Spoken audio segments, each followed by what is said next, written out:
Hello बच्चों, तो कैसे हैं आप सब। मैं आशा करता हूं कि आप सब बहुत ही बेहतरीन होंगे और आपकी तैयारी आगामी एग्जामिनेशन बहुत ही बेहतरीन तरीके से चल रही होगी। चलिए आज हम लोग जो 500 ऑब्जेक्टिव का जो समावेश बनाया गया था उन्हें हम लोग आगे करते हैं। इनसे पहले वाले वीडियो में फिजिक्स के जितने भी मोस्ट वीवीआई ऑब्जेक्टिव थे जो पूछने वाले हैं वो कवर कराया गया। आज आइए, आज आपको बायोलॉजी के सेशन में चलते हैं जिसमें 500 ऑब्जेक्टिव का समावेश है साइंस से, है ना।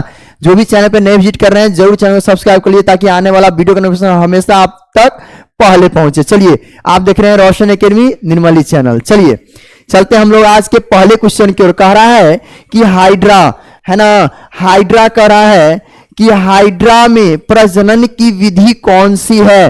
तो हाइड्रा में जो प्रजनन की विधि है ना वो कौन सी विधि है हाइड्रा में। तो बता दे हाइड्रा में मुकुलन विधि होते हैं। बता दे कि हाइड्रा, है ना, हाइड्रा का जो प्रजनन की विधि होती है ना वो हाइड्रा में मुकुलन विधि होती है। कैसे, तो देखिएगा कोई एक भाग ना हल्का सा बढ़ जाता है, फिर नेक्स्ट स्टेप में वो भाग आपका बड़े से बड़े हाइड्रा के रूप में परिवर्तित होकर ना वो अलग होना शुरू हो जाता है ना। तो यही है मुकुलन विधि।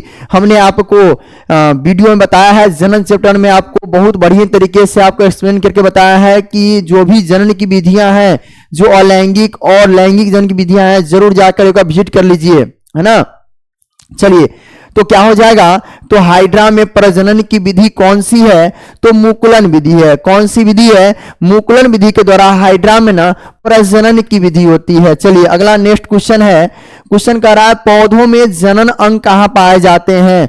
तो पौधों में जनन अंग कहां पाए जाते हैं, तो ध्यान रखिएगा कि पौधों में जो जनन अंग है ना वो पुष्प में पाए जाते हैं। कहां पाए जाते हैं, पुष्प। पुष्प को ही हम लोग क्या कहते हैं, फूल कहते हैं। क्या कहते हैं, फूल कहते हैं। और फूल में प्रजनन अंग पाया जाता है पौधे में, है ना। चलिए अगला क्वेश्चन चलते हैं। क्वेश्चन नंबर नेक्स्ट कह रहा है कि द्विखंडन होता है। द्विखंडन का पहले अर्थ समझिए। द्विखंडन मतलब होता है कि कोई भी जीव का शरीर ना दो भागों में बंटना। कितने भागों में बंटना, तो दो भागों में बंटना। दो भागों में बंटना क्या कहलाता है, द्विखंडन कहलाता है। क्या कहलाता है, द्विखंडन कहलाता है। और एक होता है बहुखंडन कि शरीर ना बहुत सारे भागों में बढ़ते हैं ना, तो बहुखंडन कहलाते हैं। तो यहां पर तो पूछ रहा है आपको द्विखंडन किसमें होता है, तो पैरामीशियम में भी होता है, अमीबा में भी होता है, लिस्मेनिया में भी होता है। इसीलिए क्या हो जाएगा, इनमें से सभी हो जाएगा। याद रखिएगा ये सभी जीव एक कोशिकीय जीव हैं। कैसा जीव है, एक कोशिकीय जीव है। कैसा जीव है, एक कोशिकीय जीव है। जैसे आइए हम लोग अमीबा में देखते हैं द्विखंडन। अमीबा का आकार न अनिश्चित होता है। क्या होता है, अनिश्चित होता है। अमीबा का आकार कैसा होता है जी, अनिश्चित होता है ना। अमीबा धीरे धीरे से दो भागों में बंटना स्टार्ट हो जाते हैं और एक नए जीव दो जीवों के रूप में क्या कर लेते हैं, वो निर्माण कर लेते हैं। इसे ही क्या कहते हैं, द्विखंडन कहते हैं। याद रहे क्या होगा, द्विखंडन कहलाता है। चलिए अगला क्वेश्चन है। क्वेश्चन कह रहा है फूल में नर जन प्रजनन अंग कौन सा है। फूल में ना नर प्रजनन अंग कौन सा है, फूल में कह रहा है पुष्प में। तो याद रखिएगा फूल में ना पुंकेसर होता है। क्या होता है, पुंकेसर होता है नर जनन अंग, है ना।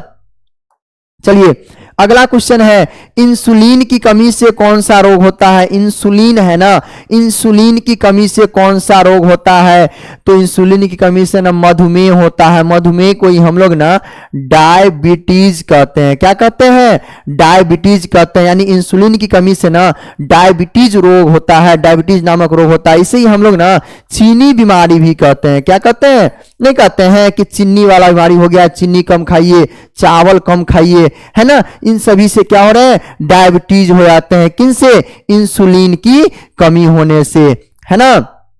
याद रखिएगा। और ये घेंघा रोग ना आयोडीन की कमी से होती है। किसकी कमी से होती है, आयोडीन की कमी से ना घेंघा रोग होता है। किसकी कमी से, आयोडीन की कमी से। अगला क्वेश्चन चलिए कह रहा है अगला क्वेश्चन अगला क्वेश्चन है, किसे रासायनिक दूत कहा जाता है? रासायनिक दूत कह रहा है ना, जब भी ये क्वेश्चन है, बहुत इंपॉर्टेंट क्वेश्चन है, लगातार पूछा जाता है एग्जाम में कि रासायनिक दूत किसे कहा जाता है, तो याद रखना है हार्मोन को, है ना। कौन से? तो रासायनिक दूत को ही हम लोग क्या कहते हैं? हार्मोन कहते हैं। क्लियर है। अगला क्वेश्चन है, मनुष्य की शरीर की सबसे बड़ी ग्रंथि, सबसे बड़ी ग्रंथि यानी सबसे बड़ी ग्रंथि ना मनुष्य के शरीर का लीवर होता है, यकृत होता है। क्या होता है? यकृत होता है। क्या होता है जी?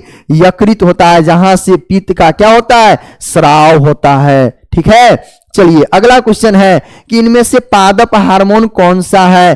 पादप हार्मोन, तो इंसुलिन आपको पुरुष, इनकी आपको जंतु हार्मोन है ना। हार्मोन दो प्रकार के होते हैं ना, एक जंतु और एक पादप, है ना।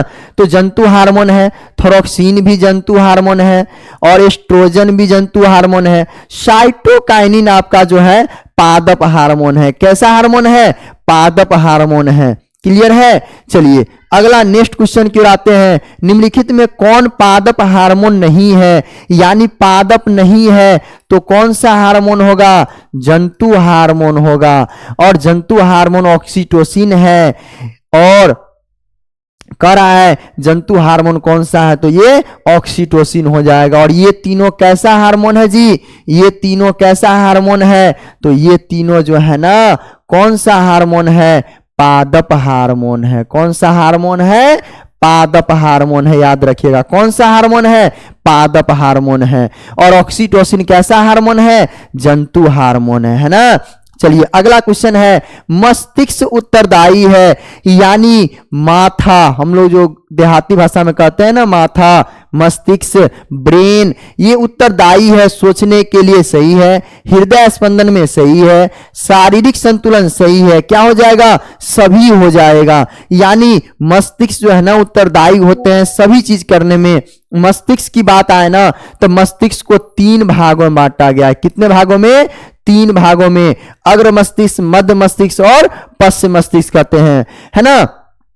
याद रखिएगा, मस्तिष्क का वजन ना 1350 ग्राम होता है। कितने ग्राम? 1350 ग्राम का मस्तिष्क होता है। चलिए अगला क्वेश्चन चलते हैं। क्वेश्चन नंबर नेक्स्ट कर रहा है, दो तंत्रिकाओं तंत्र के बीच जो है ना मध्य जो खाली स्थान होते हैं ना, उसे हम लोग क्या कहते हैं? तो याद रखिए सिनेप्स कहलाता है। दो तंत्रिका कोशिका के बीच खाली जगह क्या कहते हैं? सिनेप्स कहते हैं। क्या कहते हैं जी? सिनेप्स कहते हैं, है ना। चलिए अगला क्वेश्चन है कि मस्तिष्क का कौन सा भाग शरीर के स्थिति और संतुलन बनाने का?